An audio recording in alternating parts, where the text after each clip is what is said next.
All right, welcome. This is the first of the Queen's Sampler Project, sponsored by Sassy Jacks Stitchery. This is the start right here. We're very excited, and you can see Vaughn. You can see Vaughn and I both got really dressed up for the event.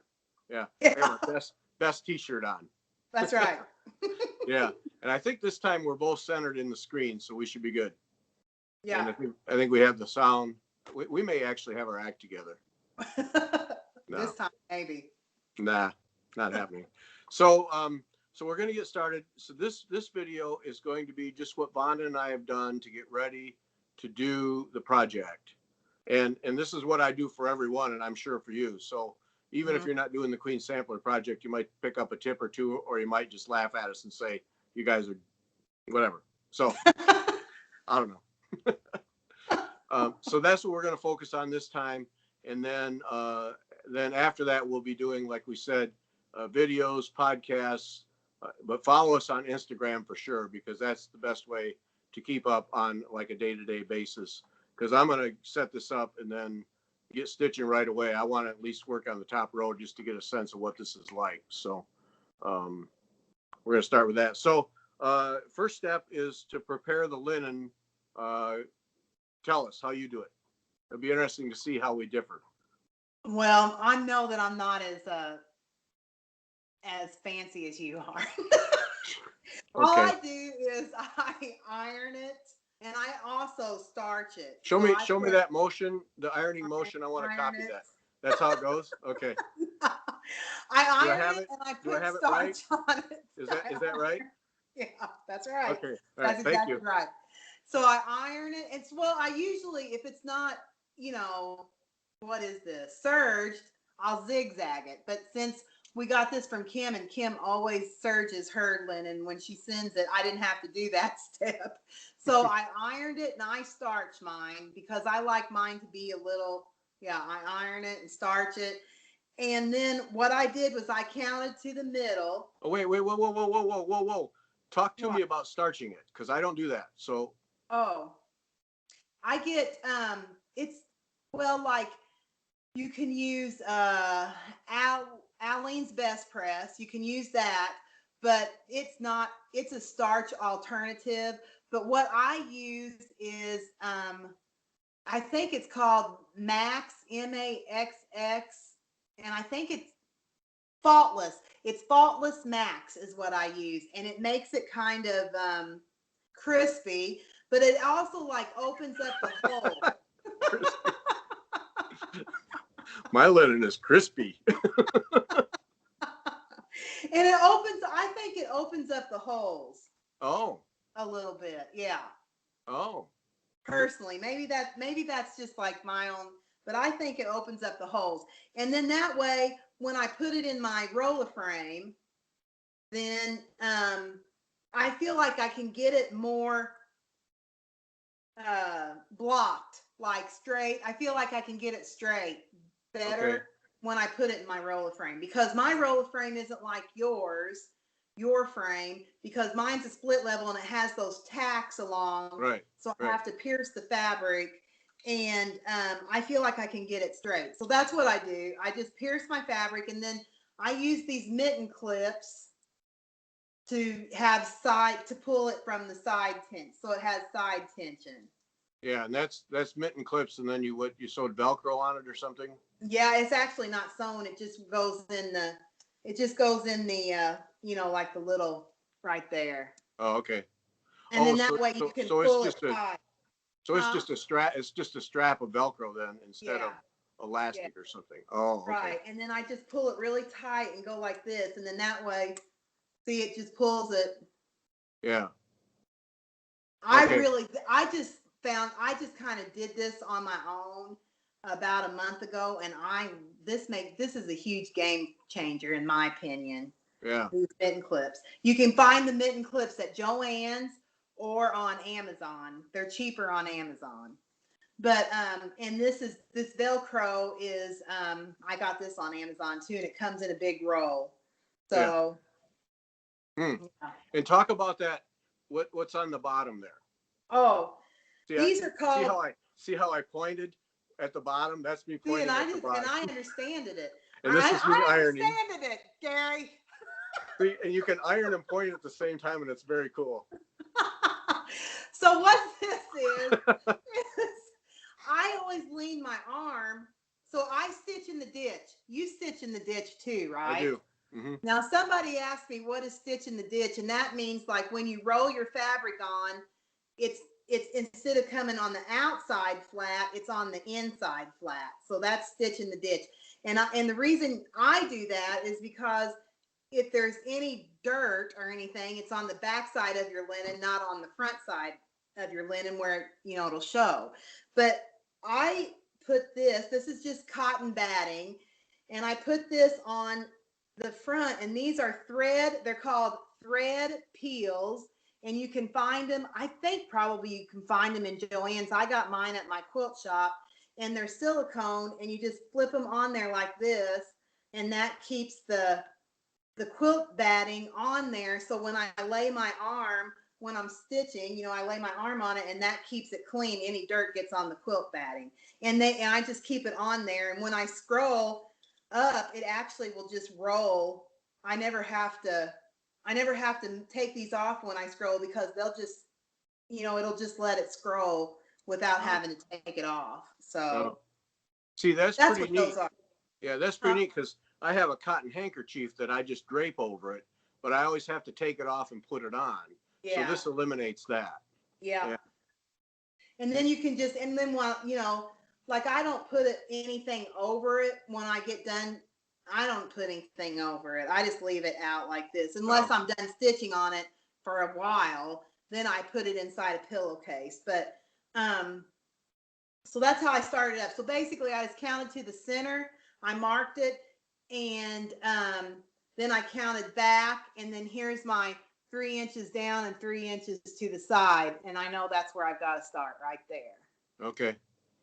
And how do you mark that then? With a needle. Oh, okay. Okay. So, and when you starch it, it's not real stiff. You just get like on a scale of 1 to 10, maybe a 4 or 5.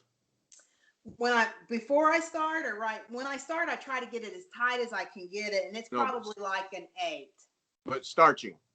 With starch. Yeah, no, it's not real. It's not real stiff. No. Okay.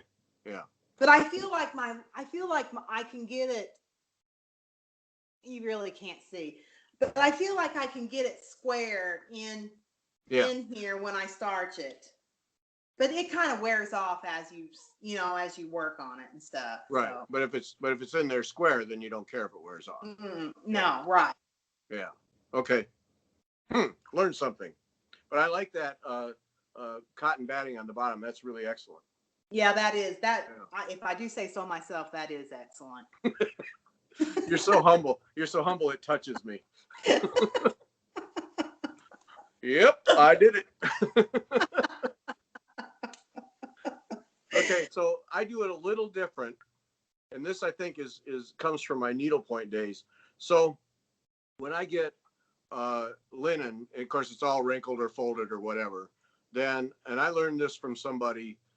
I take like a Tupperware bowl and put just barely a dab of Dawn detergent in there, and then tepid water, and then I put the linen in there and scrunch it all up. This is me scrunching it all up.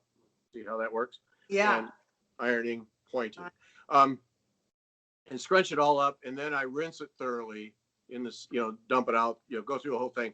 Then I roll it up in a towel, and then stand on it and stomp on it to get the excess water out. And then I go and iron it on linen setting and full steam, and iron it till it's dry. Yeah. And that eliminates the wrinkles for me. But then I always, like this one, there were a couple wrinkles wouldn't come out, so then I used the best press. And that, because ever since you mentioned that, I keep a bottle of that around. That's very good, that best press. I use best press too. I used on this one Faultless Max is nice too. Yeah, but it does have sometimes it can get a little flaky. Like have that white starch flakes. So if you don't like that, then just use best press. Yeah. And then I forgot to mention that, like you said, Kim serged these things. But if I cut out a piece from a yard of stuff that I have, then I'll cut it with my roller cutter as square as I can. And then I always square it up. So I'll pull off threads from the side till I can pull one that's the full length and one Yeah. that's the full width on Yeah. all four sides. Yeah. See how I'm showing you how to do that.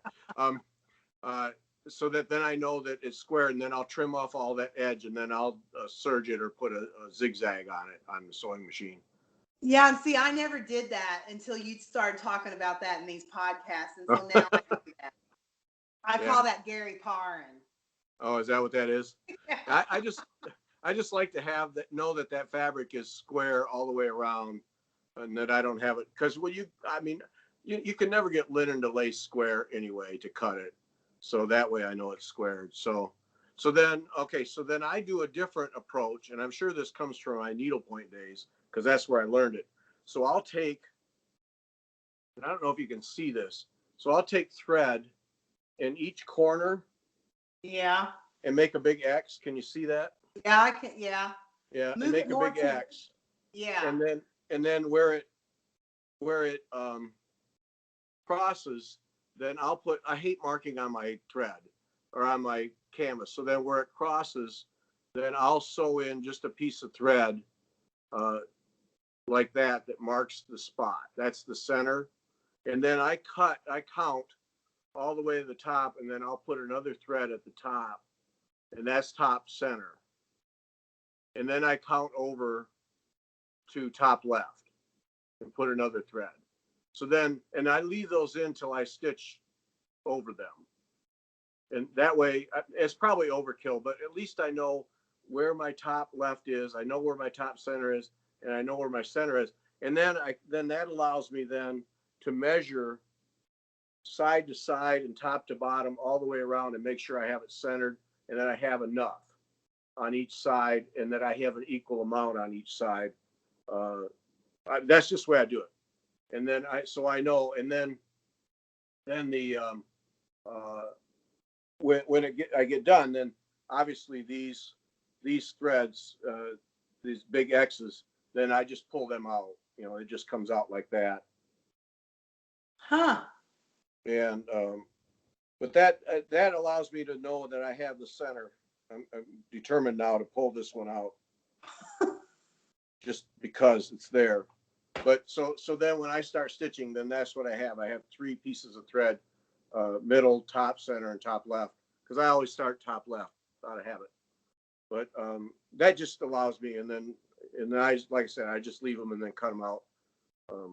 But so that's how I do it. I mean, it's probably overkill, probably ultra anal, but that's what I do. And then I know exactly where I'm at. And then I put this on the scroll rod and go from there. And then now it's like there have been times when I'll prepare 3 or 4 pieces of linen for projects at one time, because if I'm going to do one, I might as well, and I know I might as well do 3 or 4. So then I'll take PVC pipe and I'll wrap the pipe in acid-free tissue paper, and then I'll roll the linen on that so that it doesn't get any wrinkles. Hey, I went to the trouble to get them all out, I might as well. So that, and then I'll store it in a plastic bag or something. But on PVC pipe, then I know it's not going to get wrinkled. And I've got back there in the corner, there's 2 or 3 that are stored in this right here on PVC. Probably can't see it. I don't know if you can see it. But anyway, on PVC in their pipe, because you can get PVC pipe cheap at Home Depot. And a lot of times they'll have pre-cut pieces. So I'll just go get some of those. So that's the way I do it, my linen to get ready.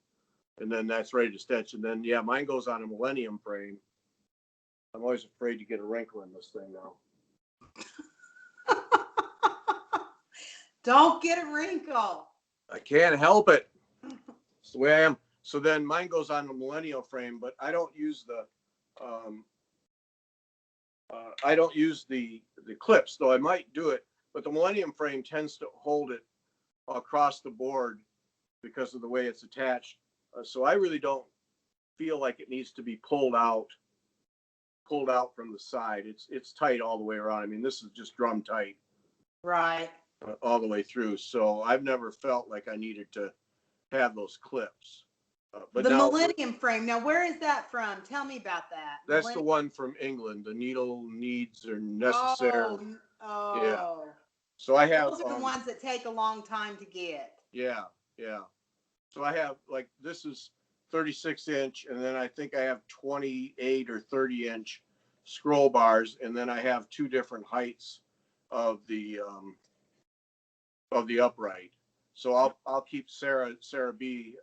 We're not saying the last name anymore because we learned from Nicola that we do it wrong. Sarah Brazier. Brazier. It's I'm like going it's with Sarah B brazier. now. Brazier. So I have taller ones, and then I think I'll put the Queen sampler on that on my shorter rods. But yeah. So that's that. That's how I do it. Yeah. That's awesome. So that way, I just have to have that that linen. Just I can't stand it if it's got any wrinkles in it, and so I get. I mean, you do the same thing, you know. I just, and then I'm really careful to make sure I don't introduce any wrinkles as we go along, and then, yeah. So that's what I do. Okay, Yeah. so talk about your threads. How do you do the threads? Okay, so I really like those teardrop thread holders. Yeah. What are those? You have those, don't you? The teardrop ones? That's what I use. Show The brand. those because I don't have those right now. Oh, the brand is that I get. I got these from Stitchville, USA, up in Minneapolis. Thread Drops is the brand. Yeah. Yeah. Okay. I don't use those. I mean, I do use them. I'm too cool for those. But I think the ones that I use are from Access Commodities, I think. But they're just the same thing as those are. But I ran out of them, and I couldn't order any by the time that I wanted to sit down and do these for this. So what I do is I use old, I am recycling and reusing because I bought this Fiskars, puncher, okay? And then I have a 1-inch hole, hole puncher, and then just a regular punch for the little to get on my rings. But I use old greeting cards and I punch out a thing. Look at you. Yeah, and then and greeting cards are like the perfect. They're not as thick as those thread drops, but they are pretty. They're better than like paper, and they're just enough to put them in. And so So these are mostly all MPI. So I put MPI, and then on there, or soy, I put, Soie d'Alger. Yeah, soy. I can't say Or go that. soy. So let's go soy d'Alger. Soy d'Alger. Yeah, that's basically soy d'Alger. Yeah. That's what we're calling it. Yeah. So soy d'Alger. Yeah, soy d'Alger. So that's what I do. I have all of my threads, and then when I cut them, so I take them, I prepare the card with the number and whatever it is, MPI or whatever, and then I take off the little plastic things and I get the ends and pull them all out, then half them again and half them until they're about 18, from my thumb to my elbow, and then I cut them, and then I just loop them on here, and that's how I do my threads. But another good thing is that they sell these. If you don't want to buy like this, I bought these, and these come at they'll have them at Hobby Lobby or Michael's, and you can just punch a hole in these and use these. They have them in different sizes, but I buy these, and then I put everything, what this is, what I'm going to use this for, and then I put what is my linen or whatever on the back. So then I always know, when you have 1,000 of these rings, like I do, because I start everything. Because you're out of control is what you are. Then I can just look and go, oh, what are these for? Oh, it's for the Queen sampler. So that's how I do mine.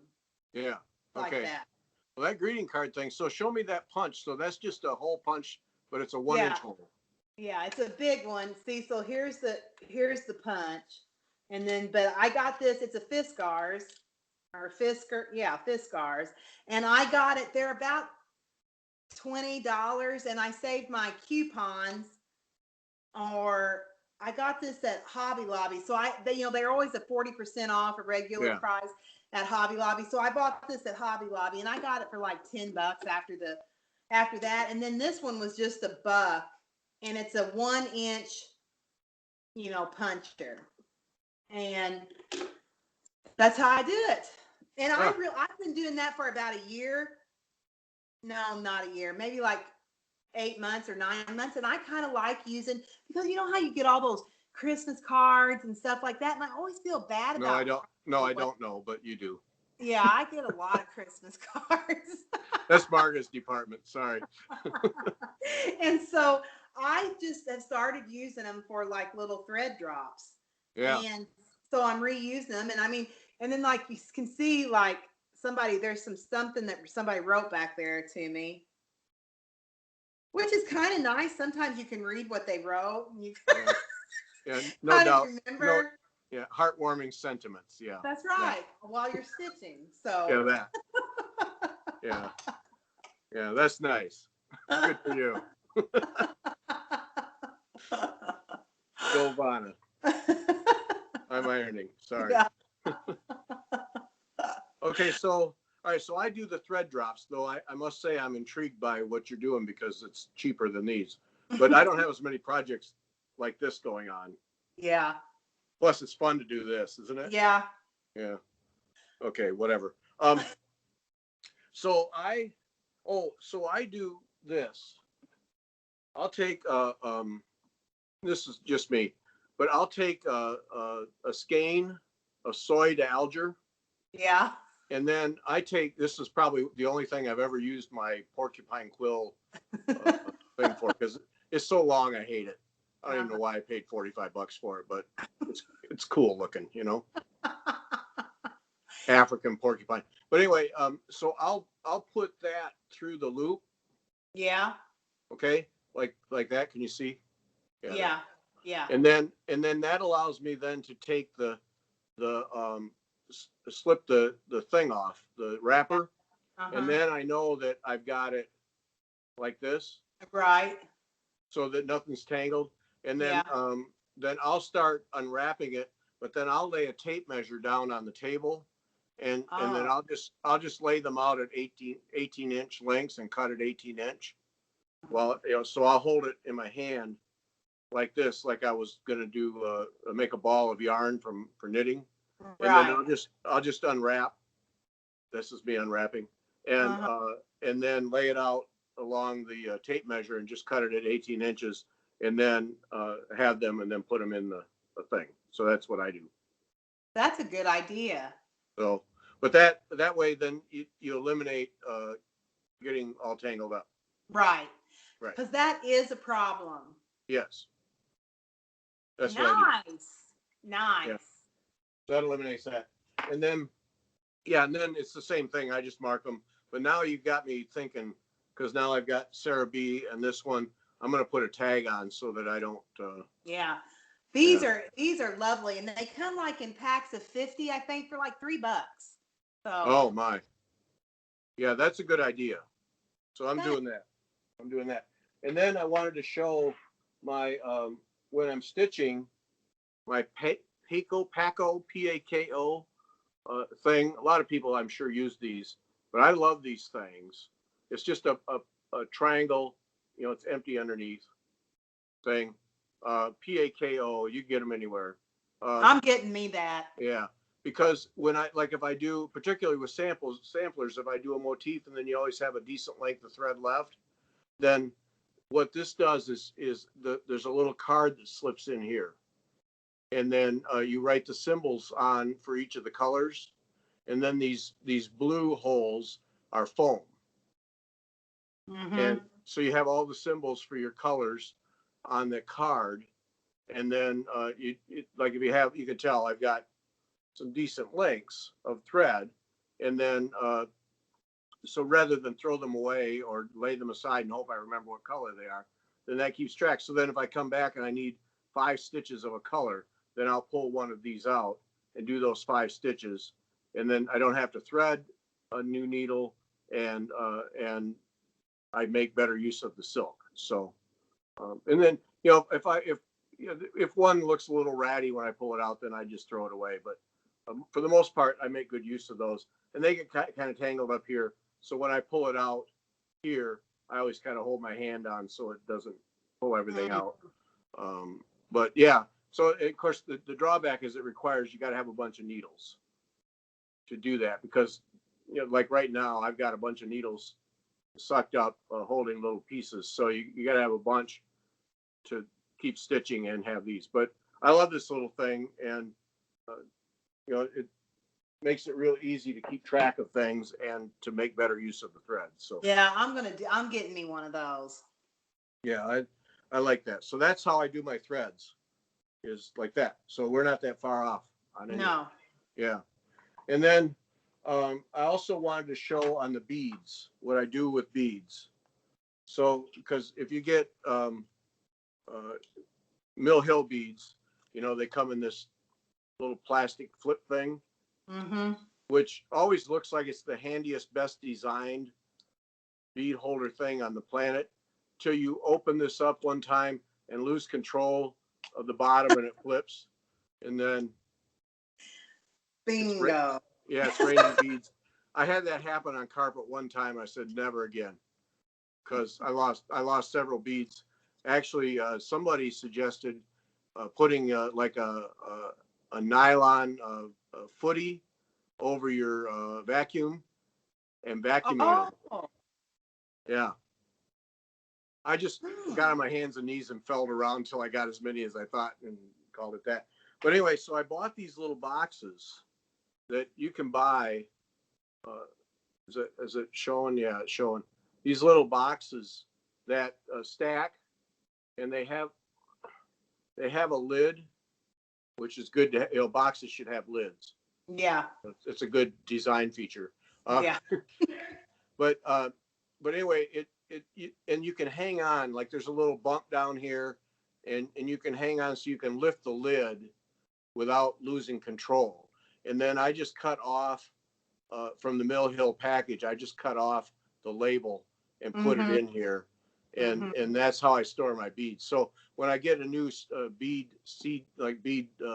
supply for whatever project, I immediately put them in here to make sure that I don't flip them on the floor. And then these are stackable, and the lid snaps down nice and firm, but it's easier to get open than the Mill Hill things, which sometimes are a struggle to separate and open up. So then, so that works really well, and they stack. And I'm sure you can get a rack to hold them all, but I just put them in a drawer. But I love these little things. And then, there's not very many beads in this, just, that many, but that's okay. And then it's curved on the end, so it's really easy to get beads out. And so then I use this, and then a little bead tray whenever I do beads. But yeah. Do you ever use a tacky bob? No, I never have. I've always just used a bead tray, a metal bead tray, but those are pretty good. I like tacky bobs. Yeah.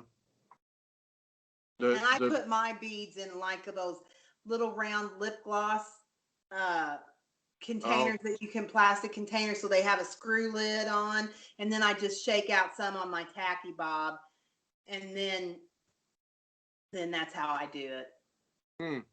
Well, I wonder, for my lip gloss containers, I ought to look and see. Maybe I should use those for that. I get empty lip gloss containers. Oh, yeah, I don't have those. Yeah. And I'm not planning on getting any anytime soon. You're not? Okay. No. So yeah, so that's what I do. Yeah, that's it, right? Yeah. So then with that, then we're all set up and ready to go. I just got to put my linen on my scroll rods, and I want to put some stitches in this weekend, see how it goes. Yeah, so before we do that, so we're done talking about how we set up, right? Okay. Are we? Unless you want to talk about dating Tacky Bob in high school, we're No. good. So yeah, we're done then. What I wanted to know is okay, so when we get started here, I want to know, like, okay, so I'm looking at my pattern here. You're doing this just to show off that you have it in sleeves in a notebook, right? No, yeah. Okay. But it Fine. is in a nice Fine. book. That's okay if you feel better. Yeah. It says that okay, so I was looking, and so correct me if I'm wrong, because I'm like a novice at this. So we're gonna look at we're gonna look at Darlene's pattern, right?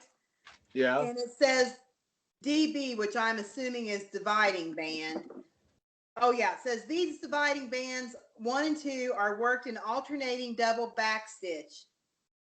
Okay, and then when I go over here to Linda's stitch guide, it doesn't have anything about the first and second dividing bands. It just says row 2, the satin stitch vine is worked in 1844 medium green. Row 2. Yeah. So, okay, so row 2, this is what I want to know. Row 2, is that when we're doing row 2, is that this is row 1, this, and then this is row 2? That's what I think, yeah. Okay. Because see, well, here on this chart in Darlene's thing on page 22, if you can leaf to that in your protected binder, sealed, hermetically sealed thing.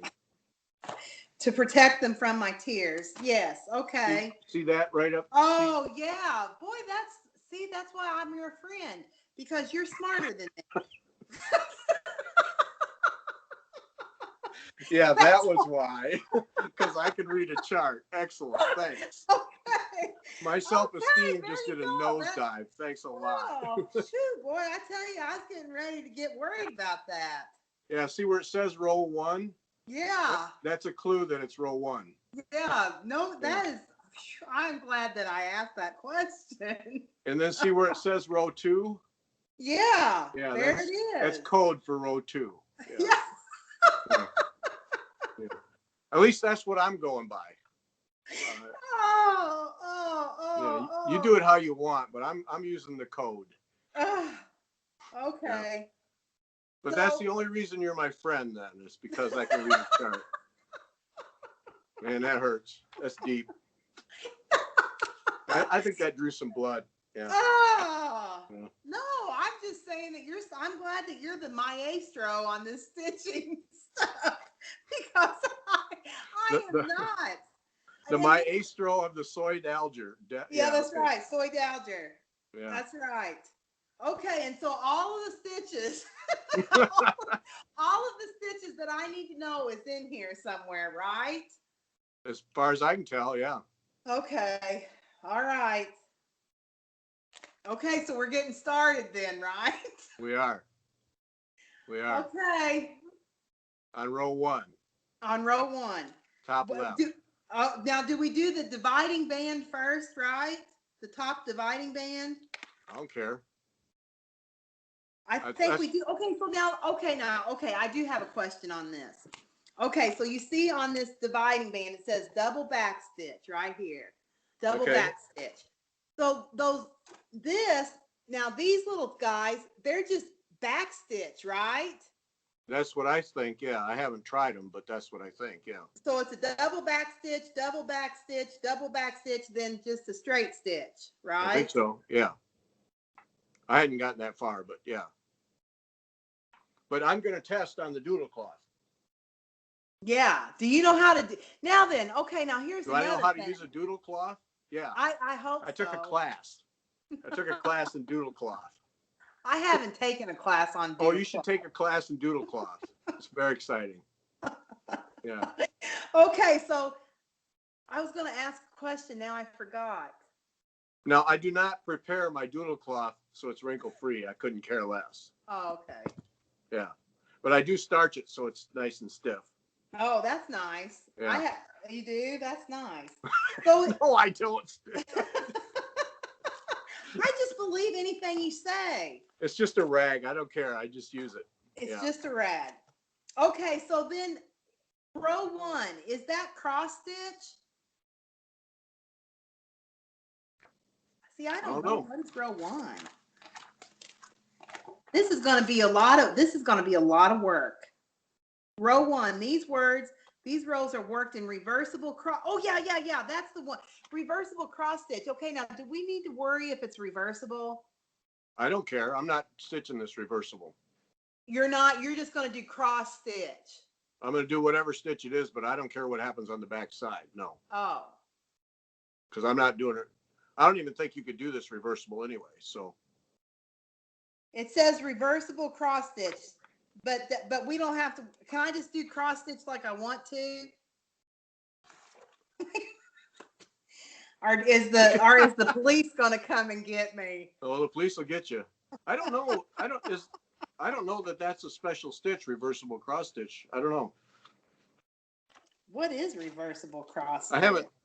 I have to say I have not read it that carefully. I was going to worry about that when I actually started stitching. Well, listen, I have to talk to you about it because I don't know what I'm doing.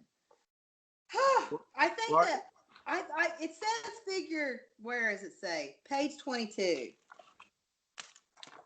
I'm going to have a personal assistant to just get through these through these patterns.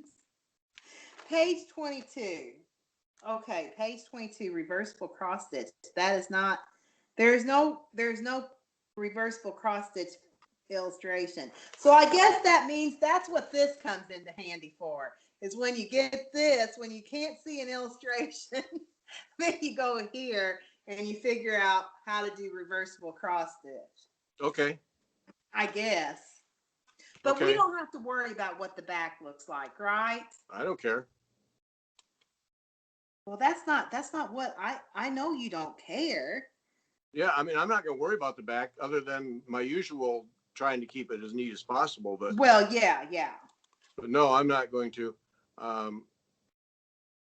Yeah, I mean, I'm sure people are really enjoying watching this, but I don't know that reversible cross stitch is a special stitch. So I just haven't studied it that far. I was going to worry about that when I actually started. So okay, so we're not having like whoops. I'll tell you what. I'll start it tomorrow, and I'll give you a call, and I'll say, hey, this is what it looks like. Okay. Yeah. Okay. So are we going to have like any kind of assignment or anything? No. So we're just going to go like whenever the mood strikes us, we're going to stitch this. Right. Okay. Yeah. Because right now I got to do some more on Sarah B because I'm afraid you're getting too close to me. So I'm not. I haven't touched it since our last last video. Okay. Well, I have touched mine. So. You're way ahead. Yeah. Well, I'm going to be done by September 1. Yep. Okay. No, I'll throw some stitches in and see what this looks like, and then I'll let you know. Okay, now the next thing, one more thing. One strand of silk, that's it, right? Yeah, that's what it says on the instructions there. Yeah.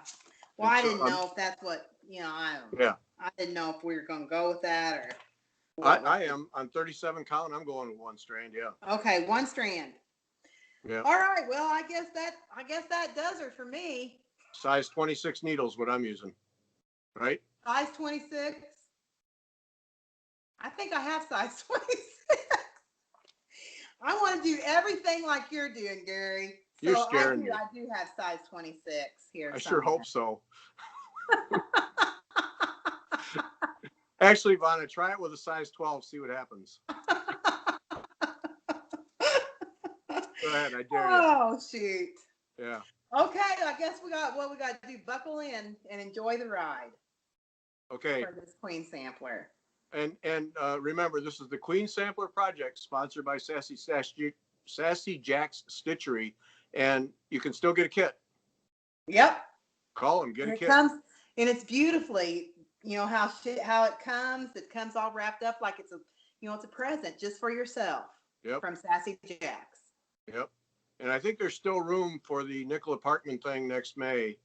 The workshops, they added another 2-day workshop. Yeah, for nickel apartment. And so email Kim if you want to do that. That's right.